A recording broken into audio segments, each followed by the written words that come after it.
This time, unusually for me, I'm going to look at a gimbal.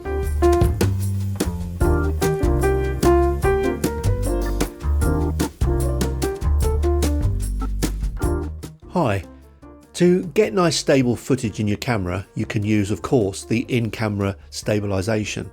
What that in effect does is it cuts down the number of pixels that you're using and then uses that extra space to be able to wobble the picture around.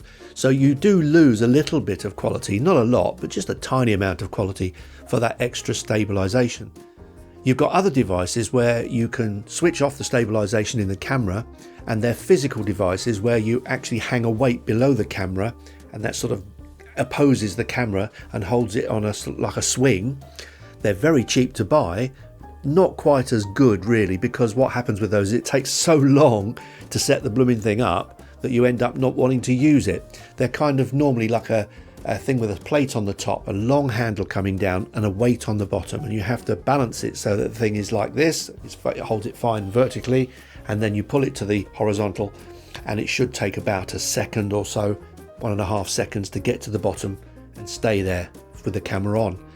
That takes some doing, and I've also found with them sometimes when you've even got it balanced, if you do that sort of thing, the camera can sort of drift, so you end up having to touch the camera and hold it.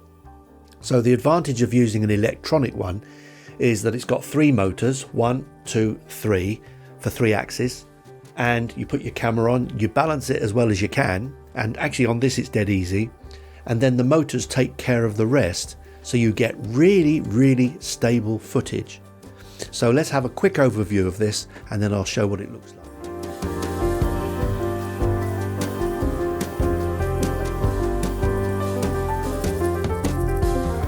One really nice feature of the G6MAX is that it locks each axis up, both with the camera mounted on it or when it's packed up in its case. So you can use it both as a normal kind of grip without the motor switched on using in-camera stabilisation, or use it just as a mini tripod. On the tripod you can also do really smooth pans using the FeiyuTech app. You need to make sure that your camera is balanced on the gimbal before using it. If it's not balanced well, there's a possibility of motor shake. I've found that the easiest way to balance the camera is to lock everything up first and just open one axis at a time. Balance that axis, then relock it. Then after that, go down to the next axis for unlocking and then balance that one. When all 3 are done, then unlock everything. The G6MAX has an app available for iOS and Android systems that allows you to move the camera remotely, set up the camera in what's called phone mode where it sets the camera sideways, do a roll for special effects, or do a slow pan. It's a basic kind of app, but it works well.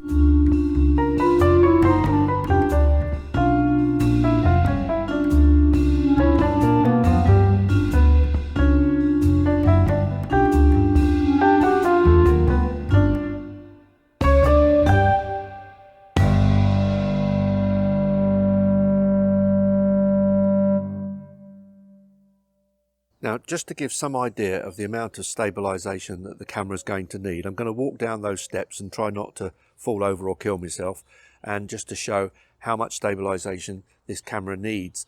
I've got the in-camera stabilisation turned off, so here we go down the stairs, and I'm going to try and hold this as steady as I can. And for this shot now, I've just got to the bottom, and I'm walking down to the bottom here under what's left of the gazebo, because I've taken the cover away. Won't bang my head, and if I walk back again, this will give you some idea of the amount of judder that you can get when you're walking. I am trying to hold this as still as I can while I'm walking, and there is no in-camera stabilisation going on, and I made it without breaking my neck.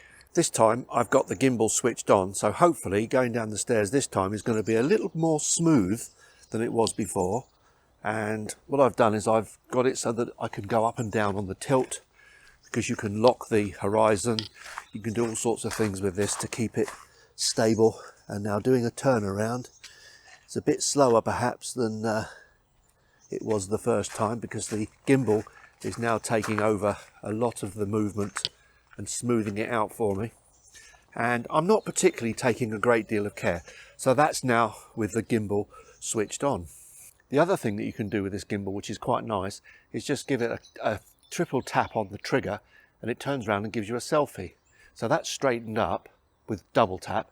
If I give it a triple tap, it's hopefully going to turn round and it's looking at me, which is amazing, isn't it? Hello. And if I give it a double tap and go back, gimbal's returned. This is a really useful feature where you can set it to do like a time-lapse thing, but it's doing a slow pan for me, which means it's going to remain really stable as it turns itself around. It's not a very good view out the back here at the moment, and the weather is terrible, but you can see that's pretty smooth. Another thing that this does is it will spin and give you this sort of jazzy effect. It was great for doing product shots or something like that, something really jazzy where you can go whoosh like that, and now it's spinning and turning everything upside down for you and back again. That's quite a useful little thing. Now to give it a real test run, I'm literally going to run, and I'm now going for it, and this is quite difficult for me because there's mud everywhere, but you can see now I'm not really taking too much care. And the other thing you can do is control it manually yourself. So if I want to go right, I can just tell it to go right like this. There we go, we're going right, go back again, go left, can go up, dead easy, and go down. So this thing is really easily controlled, really nice. Now it's blooming cold out here, so I'm going to go back indoors, and I'm not taking any care whatsoever about how I'm holding this. So the gimbal is doing all the work. I just shut the gate, which is not possible at the moment, because there we go, shut the gate. And I'm not taking any care whatsoever how I'm walking up here. And the gimbal takes care of all the difficulties of judder and camera shifted around, and there you go.